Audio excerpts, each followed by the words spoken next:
Hello my dear students, welcome to the maths mentor classes. मैं हूं Ravi Reddy, the lecturer of mathematics. कैसे हैं बच्चों? बहुत बहुत स्वागत है आप सबका मेरे यूट्यूब चैनल में। जैसा कि मैं आपको बता दूं, ये क्लास 12 की इंटीग्रेशन की मिसलेनियस एक्सरसाइज की तीसरी लेक्चर है। इससे पहले हमने 2 लेक्चर पोस्ट कर दिए, ठीक है। मिसलेनियस एक्सरसाइज के बारे में बता दूं, ये बच्चों ये पूरे इंपॉर्टेंट क्वेश्चंस का ढेर लगा हुआ है इस एक्सरसाइज में, ठीक है। सारे कॉन्सेप्ट, सारे इंपॉर्टेंट क्वेश्चंस के सारे इंपॉर्टेंट क्वेश्चंस जो कि इतने सारे 9-10 एक्सरसाइज में हैं, या 11 एक्सरसाइज हैं इस इंटीग्रेशन के, ठीक है। उन 11 एक्सरसाइज के जो कोर क्वेश्चंस हैं वो मिसलेनियस में भरे पड़े, ठीक है। ये इसी वजह से जो है बोर्ड्स के जो क्वेश्चन है, ज्यादातर क्वेश्चन मिसलेनियस से पूछे जाते हैं। तो आपको ये बात समझ में आ गई होगी, पिछले 2 लेक्चर्स में मैंने इस बात को कहा है कि अगर आप मिसलेनियस की अच्छी से पक्की तैयारी करते हैं तो आपका इंटीग्रेशन बिल्कुल समझ जाता है, क्योंकि 30% ऑफ जो फोकस करना है आपको इंटीग्रेशन की प्रिपरेशन में वो है मिसलेनियस एक्सरसाइज और इसके एग्जांपल्स। तकरीबन 60 क्वेश्चंस आपको यहाँ अवेलेबल हैं जिसकी अच्छे से तैयारी कर लेनी है, बिल्कुल पक्के कर लेने हैं बच्चों। उम्मीद करता हूं कि मेरे जो पिछले 2 लेक्चर्स हैं वो आपको पसंद आए होंगे, आपने देखे होंगे। अगर नहीं देखे हैं तो मैं आपको एक डिस्कस कर दूं कि हमने पिछले दोनों लेक्चर्स में हमने क्या क्या सीखा। पार्ट 1 एक्सरसाइज में 4 क्वेश्चंस किए और पार्ट 2 एक्सरसाइज में ये पार्ट 2 में ये जो है कि बाकी 5 क्वेश्चंस हमने किए हैं। जो भी क्वेश्चंस रह जाते हैं उसे मैं अगले लेक्चर्स में फिर कैरी करता हूं। तो मैं आपको बता दूं, इन दोनों एक्सरसाइज के क्वेश्चन यहां आपको केवल एनसीईआरटी के क्वेश्चन के सॉल्यूशन नहीं मिलते आपको इस लेक्चर में। यहां एक इन डेप्थ स्टडी करते हैं हम लोग, ठीक है। हर क्वेश्चन का एक एनालिसिस देता हूं मैं, और पिछले जैसे इस क्वेश्चन का यानी मिसलेनियस का जो ये क्वेश्चन है वो पिछले एक्सरसाइज के किस टाइप के क्वेश्चन से जुड़ा हुआ है, और इस क्वेश्चन को सीखकर आप उस क्वेश्चन को कैसे डिस्कस कर सकते हो, ये सब मैंने आपको बताया। और इस लेक्चर के आगे से इस लेक्चर में भी मैं आपको और डिटेल डिस्कशन करूंगा इस चीज से। इससे ये होगा कि आपको मिसलेनियस एक्सरसाइज ही नहीं, पिछले एक्सरसाइज के कॉन्सेप्ट्स की रिवीजन होगी और इन डेप्थ स्टडी कर पाएंगे। आपका जो कॉन्सेप्ट लेवल है वो काफी अपग्रेड हो जाएगा, और तो और आपको बहुत कॉन्फिडेंट नजर आओगे। जब मैं बार बार कहता हूं कि मिसलेनियस में ज्यादा फोकस करो, इसका मतलब है आपको पिछले एक्सरसाइज के भी कॉन्सेप्ट्स रिवाइज होते रहेंगे, ठीक है। आप यहां आई बटन को क्लिक करके ये दोनों लेक्चर अगर आपने नहीं फॉलो किए और आप बहुत अच्छे से जानते हो, इवन दो मैं चाहूंगा कि आप एक बार जरूर विजिट करें, क्योंकि मैंने जो कॉन्सेप्ट्स को एनालिसिस किया है वो आप ना चूकें, ठीक है। और अपनी प्रेजेंस जाहिर कर सकते हैं, एक बार लाइक का बटन जरूर दबा दें, और नए व्यूअर हों तो एक बार सब्सक्राइब का बटन दबा लो दोस्त, ठीक है। तो चलिए आज के लेक्चर को शुरू करें। आज का जो ये लेक्चर है, देखिए जैसे मैं एक एनालिसिस की नए फीचर्स को इंक्लूड किया हूं, मैं आपको थोड़ा और डेप्थ पे ले जाने वाला हूं आज के इस लेक्चर में, ठीक है। तो चलिए हम लोग क्लास को कंटिन्यू करते हैं। आज का ये जो क्वेश्चन है, क्वेश्चन नंबर 10, आप देख सकते हैं क्वेश्चन नंबर 10 में क्या है। क्वेश्चन नंबर 10 में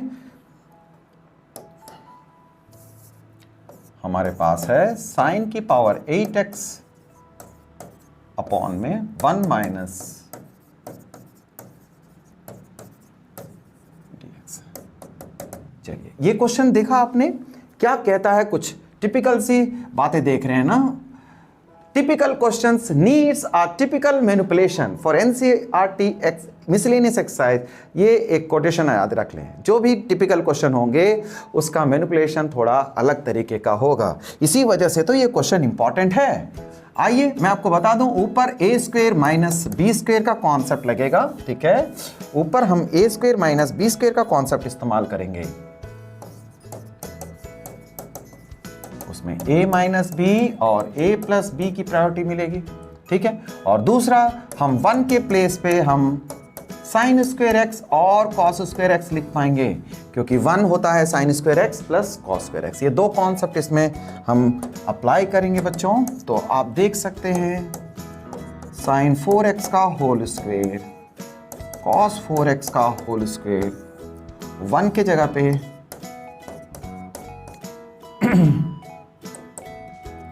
प्लस कॉस स्क्वायर एक्स का होल स्क्वायर लिख लिया, ठीक है। ये 1 होता है still 2 sine square x and cos square x dx। Agree? Well, आइए a minus B a plus B apply करेंगे, यानी कि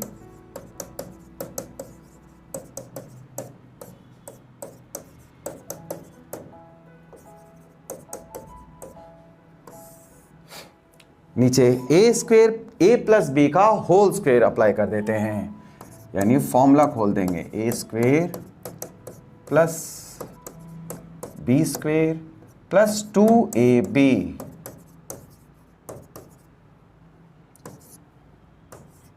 minus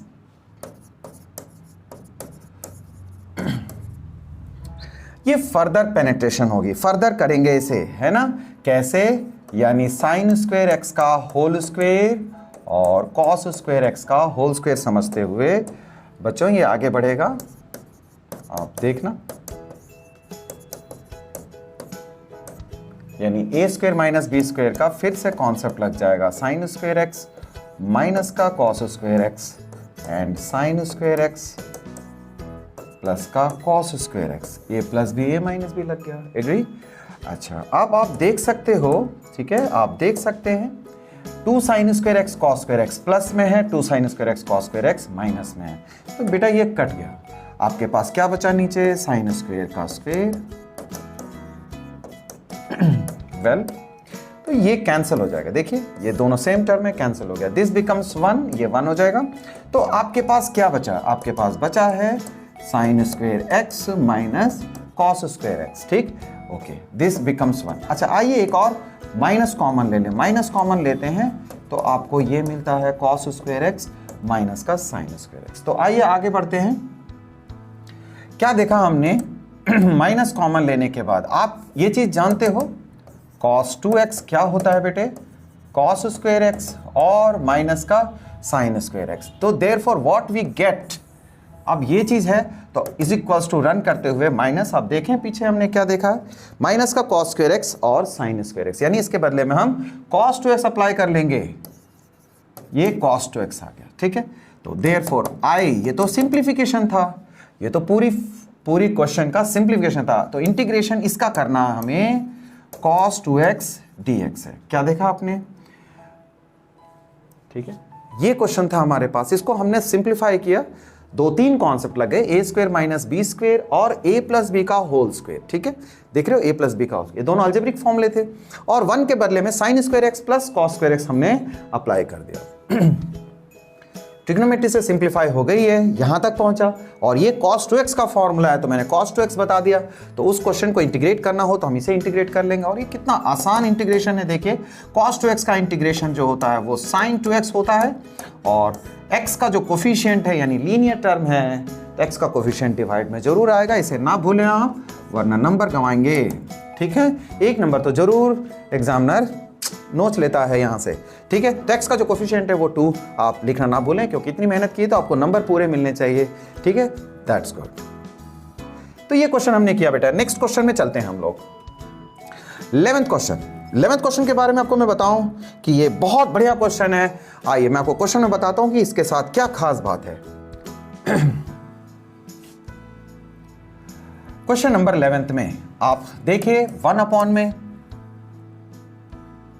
cos x plus a cos x plus b, ठीक है, एक बहुत ही इंपॉर्टेंट क्वेश्चन है, अगर आप नोटिस करते हो, ठीक है, आपके पास एक्सरसाइज 7.3 का क्वेश्चन नंबर 22 बिल्कुल सेम क्वेश्चन है, वहां cos x minus a cos x minus का b देखते हो आप,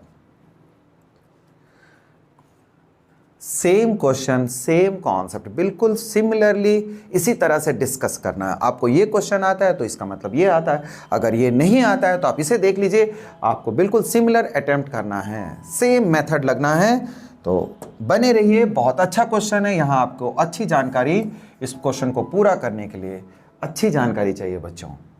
तो पहला क्वेश्चन पूरा किया, आइए सेकंड क्वेश्चन करते हैं, बेहद इंपॉर्टेंट क्वेश्चन है, क्वेश्चन नंबर 11। वेल तो क्या देखेंगे, एक नया टर्म से हम डिवाइड मल्टीप्लाई करेंगे, डिवाइड मल्टीप्लाई, ठीक है, divide multiply by sine a minus का b, इस नंबर से आपको डिवाइड मल्टीप्लाई करना है साइन a माइनस b से इस क्वेश्चन में। That's a typical manipulation because the question is a typical, clear, तो आपने इस बात को देखा आपने जाना कि टिपिकल क्वेश्चन है तो टिपिकल मैनिपुलेशन लगेगी बेटा, तो 1 अपॉन में साइन ए माइनस का बी, एग्री, और साइन ए माइनस बी को हमने डिवाइड मल्टीप्लाई किया, यानी साइन ए माइनस बी से ऊपर भी मल्टीप्लाई कर दिया और डिवाइड में ले लिया। क्लियर है? ओके। और नीचे ये टर्म मेरे रन कर रहे हैं, cos x plus A and cos x plus B. Well, तो आइए, मैं ये कह रहा था कि इस पूरे टर्म को हम लोग फिलहाल ऊपर वाले टर्म पे फोकस करते हैं। कैसे फोकस करेंगे? इंटीग्रेशन का sign Leo, sign a minus का बी है, ठीक है। आप इसमें प्लस एक्स और माइनस एक्स लगा देना अपने आप ही, ठीक है। क्वेश्चन में मैनिपुलेशन करनी है, मैं इस वाले टर्म को नहीं लिखूंगा, टाइम वेस्ट करनी नहीं है हमें, ठीक है। देखिए प्लस एक्स माइनस एक्स, क्या हमारा मोटिव क्या है? हम इस ऊपर वाली a माइनस बी को इस तरीके से अरेंज करेंगे जिससे कि ये दोनों एंगल यहां बने, ठीक है। अगर आपका क्वेश्चन ये है तो आपको ये दोनों एंगल न्यूमरेटर में लाने की कोशिश करनी है। a माइनस बी लाया हम, उसके बाद plus x minus x create किए।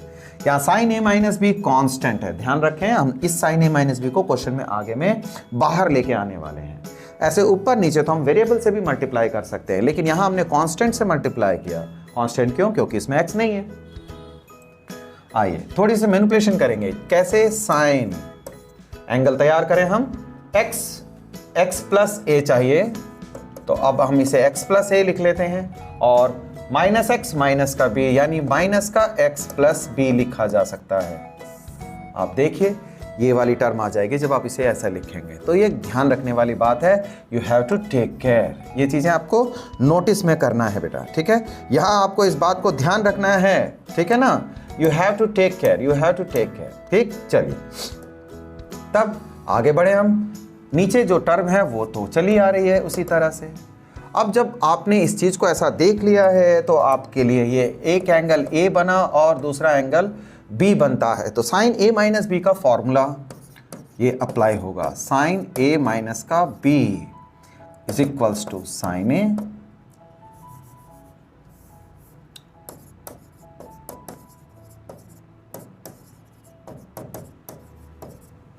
Sign a cos b cos a sine b. इसी फॉर्मेट में इसको एक्सपेंशन करेंगे, यानी कि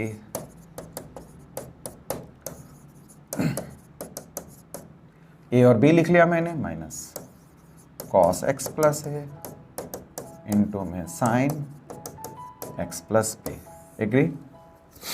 अब जो टर्म हमारे पास चली आ रही है उसे एक बार लिख लिया जाए। ये इंटीग्रेशन है साइन ए माइनस का बी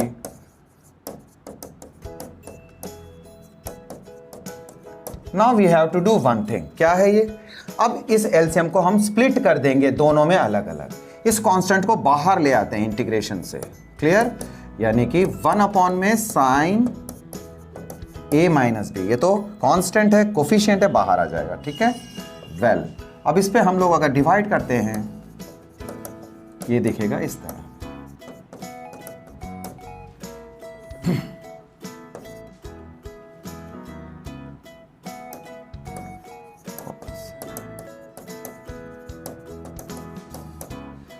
माइनस वाली टर्म मैं यहां लिखता हूं, यहां है cos x plus a cos sine x plus b upon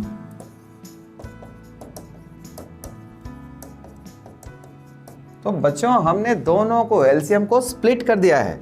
इस वाले एलसीएम को दोनों में अलग अलग हमने स्प्लिट कर दिया। चलिए तो क्या देखते हैं, कुछ तो कटेगा जरूर, कटने के पीछे कुछ तो रीजन है। सॉरी ये नहीं कैंसिल हुआ है, क्या क्या कट जाएगा हमारा? साइन एक्स प्लस बी यहां से कटता है, सॉरी ये भी नहीं कटता। कॉस एक्स प्लस है, कॉस एक्स प्लस है gets cancel, and cos x plus b cos x plus c get cancel, ठीक है ना। ये दो टर्म कट गए हमारे पास। अब जो बचा है अगर उसे एक बार हम लोग नोटिस करें, sine upon cos angle same है, देखिए ये tan x प्लस ए बनेगा, ठीक है। साइन अपॉन में कॉस, दोनों एंगल सेम है, यहां भी साइन अपॉन में कॉस एंगल सेम है, तो tan x प्लस बी बन जाएगी, क्लियर है। तो 1 अपॉन में साइन ए माइनस बी। तो आइए आगे बढ़ते हैं।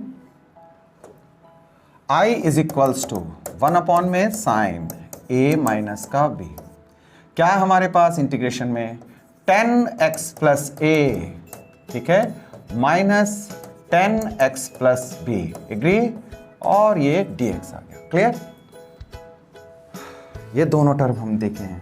तो देखिए यहाँ तक करने के लिए हमने किन किन बातों का इस्तेमाल किया। पहले तो a माइनस बी से डिवाइड किया हमने साइन a माइनस बी से, फिर साइन a माइनस बी को रिकैप जैसे करते हैं हम लोग हर क्वेश्चन में। मैं एक बार दोबारा बताता हूँ क्वेश्चन से आगे बढ़ने से पहले।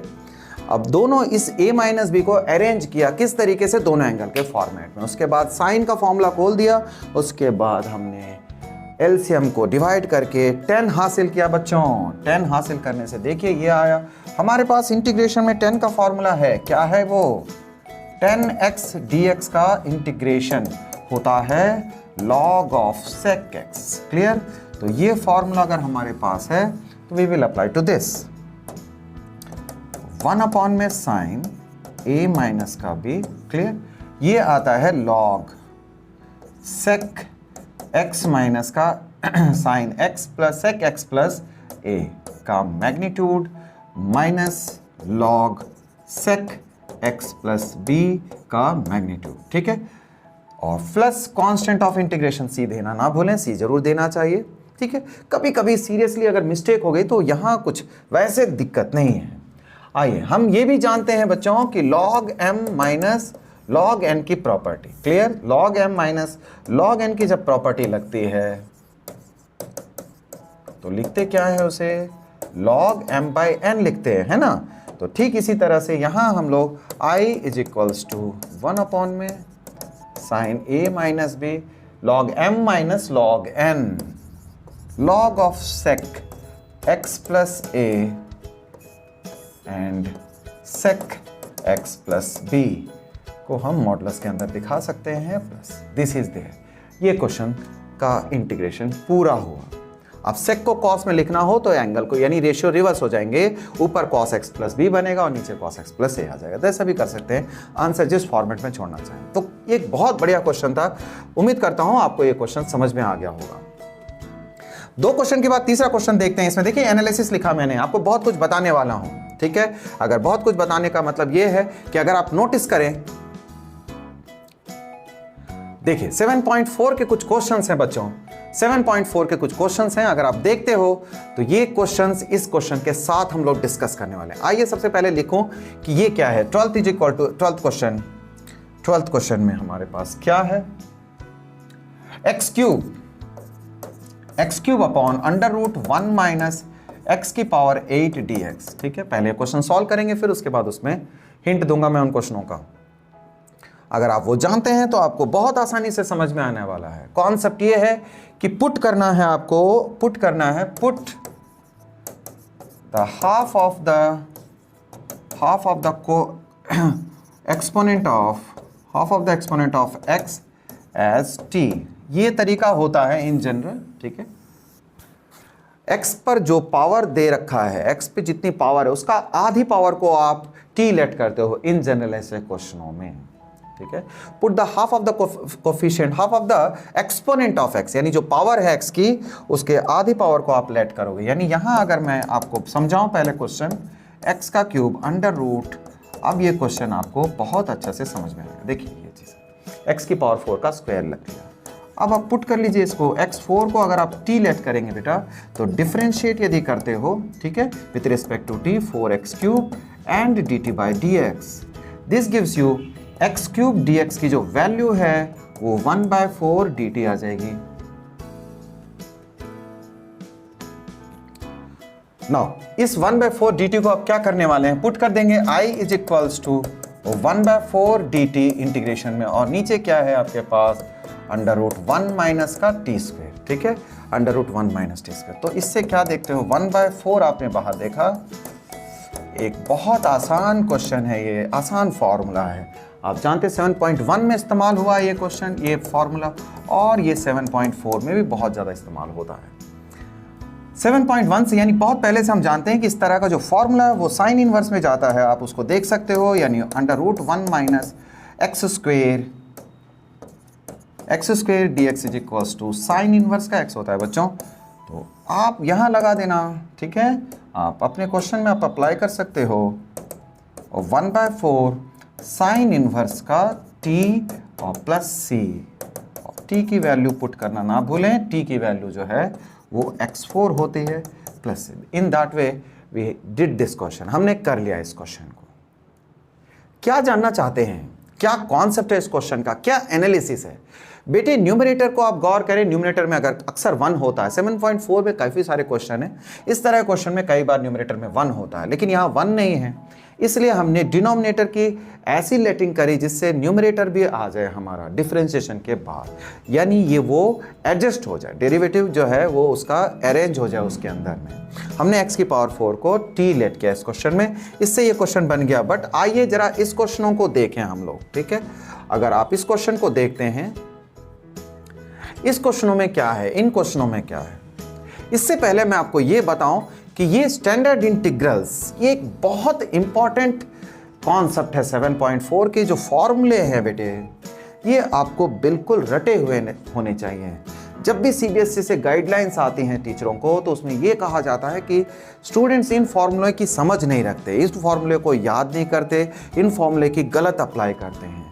बेटा ये 6 फॉर्मूले, जैसा कि मैंने 2-2 की पेयरिंग बनाई, एक जैसे फॉर्मूले एक साथ रखा है ताकि आपको मेमोराइजेशन में आसानी हो। वो दोनों इन्वर्स वाले हैं, ये दोनों लॉग वाले फॉर्मूले, लॉग के ये भी हैं बट ये डिफरेंट अपीयरेंस है, ये बगैर रूट के हैं, ये रूट के साथ है। क्लियर? आप किस तरह से मेमोराइज करेंगे ये आप पे डिपेंड करता है, लिख के 2 बार प्रैक्टिस करना। आपने पहाड़ तोड़ दिए बेटे, ये कुछ भी नहीं है। अगर स्टूडेंट ठान लें तो कुछ नहीं है, ये चीज़ें बहुत ईजीली आप इन चीज़ों को कर सकते हैं। बस जब तक डरते हैं तब तक मुश्किल है चीज़ें। When going gets tough, tough gets going, मैं हमेशा बोलता रहता हूँ इस बात को। व्हेन गोइंग गेट्स टफ, जब आप दृढ़ निश्चय कर लेते हो कि नहीं हमें तो करना है इस काम को, फिर तो ये कुछ भी नहीं है ना बेटा। आपने इतने बड़े बड़े काम कर दिए, क्लास 12 तक पहुँच गए यहाँ तक, है ना? तो चलिए, तो इन चीज़ों को अप्लाई करना सीखेंगे। फॉर्मूले की अच्छी आइडेंटिफिकेशन करना, कौन सा फॉर्मूला रूट है या नहीं है वो देखना, इन्वर्स लगेगा या लॉग लगेगा इस फॉर्मूले में, आप थोड़े से समझ के साथ काम लेना, तो कुछ मुश्किल नहीं है। आइए अब हम इसके बारे में डिस्कस करें। ये क्या है देखिए, यहां इसी तरह के क्वेश्चन है, मैं थोड़े थोड़े से हिंट्स दे देता हूं। यहां आपको करना क्या है, यहां एक्स क्यूब को, ठीक है, एक्स क्यूब का स्क्वायर ले लेना बेटा, x6 को, ठीक है, x6 एक्स क्यूब का स्क्वायर ले लोगे, उसके बाद एक्स क्यूब को आप t लेते हैं तो पूरा इंटीग्रेशन यानी ऊपर dt आ जाएगा, नीचे t² + 1 बन जाएगा, ठीक है।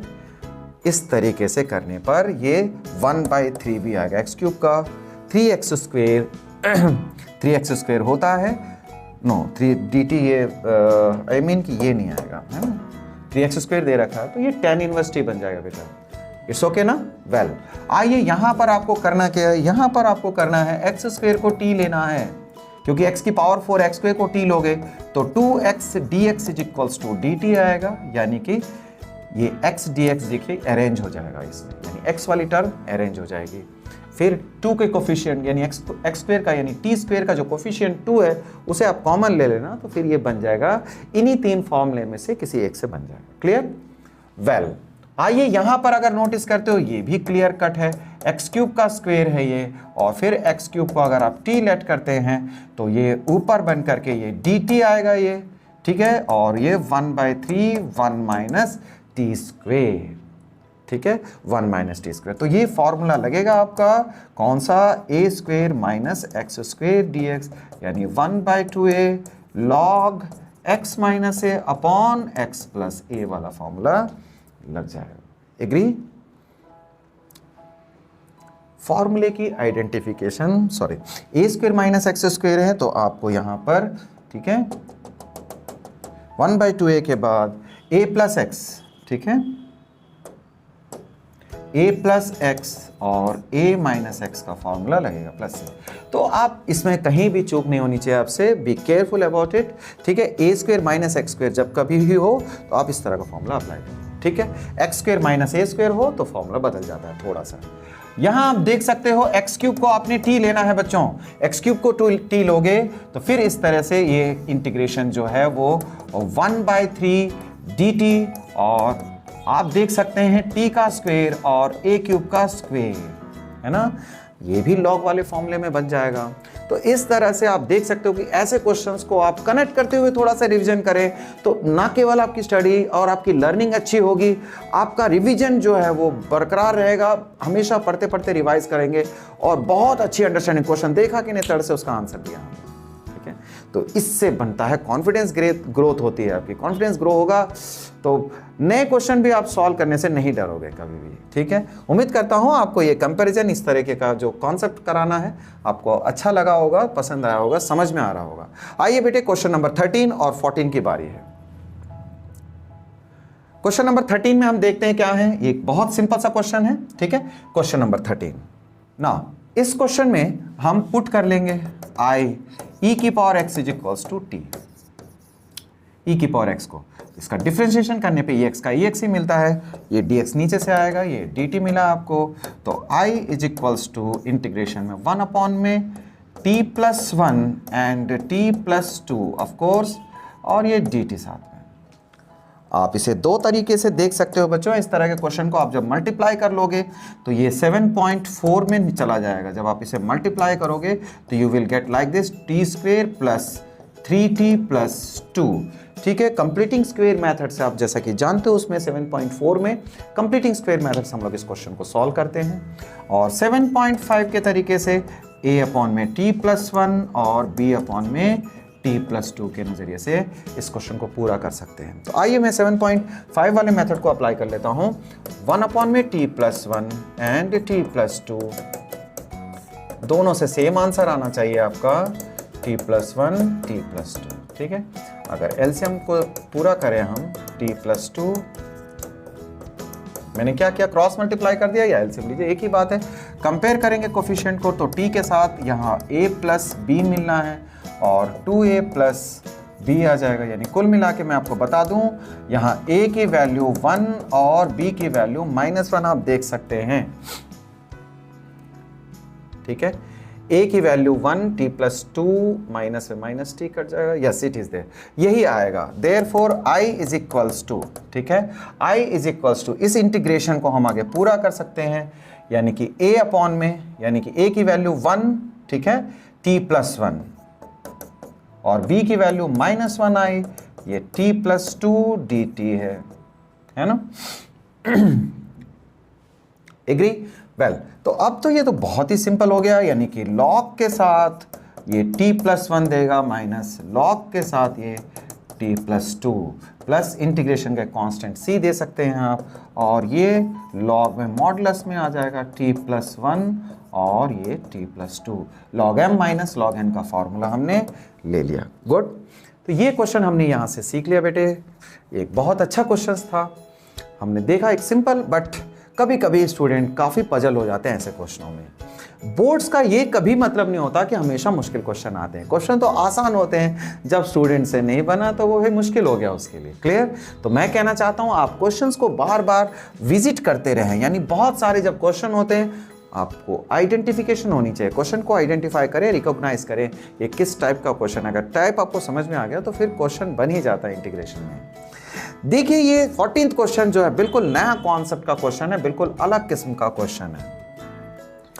क्वेश्चन नंबर 14, क्वेश्चन नंबर 14 को करने से पहले हम लोग आपको कुछ दिखाना चाहते हैं। देखिए ये क्वेश्चन है, क्वेश्चन नंबर 7.5 में हमारे पास दो बहुत अच्छे क्वेश्चन हैं जो इस तरह के हैं। ठीक है, बिल्कुल सिमिलर फीचर है। अगर नोटिस करें इस क्वेश्चन को, आप x² अपॉन दिस, इन दोनों क्वेश्चनों में आप एक खास बात जरूर से नोटिस करेंगे जो अब वाला क्वेश्चन है। सारे टर्म x² वाले हैं बच्चों, यानी x कहीं नहीं है।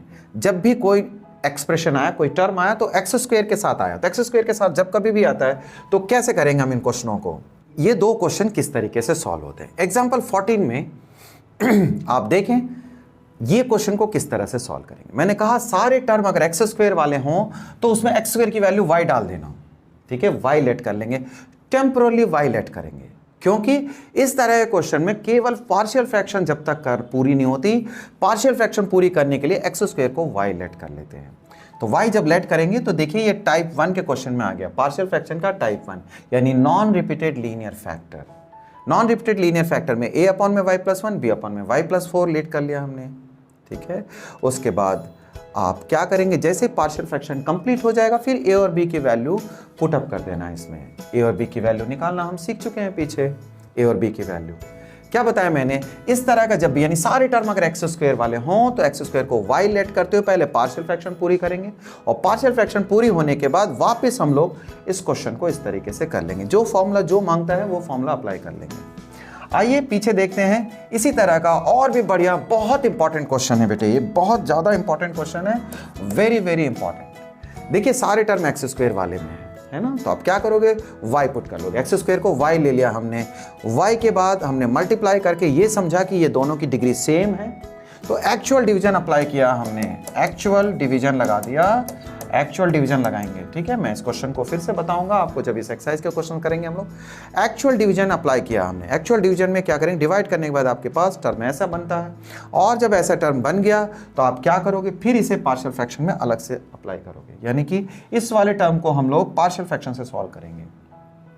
a अपॉन b अपॉन करते हुए नॉन रिपीटेड लीनियर फैक्टर का कॉन्सेप्ट लगाते हुए इसकी वैल्यू निकाल लेना, इसकी वैल्यू जब निकल जाएगी तो फिर आप यहाँ इसकी वैल्यू को यहाँ पुट कर देना बेटा, इस वैल्यू को यहाँ पुट करोगे, then you will be able to solve this kind of integration, ये इंटीग्रेशन सॉल्व हो जाएगा।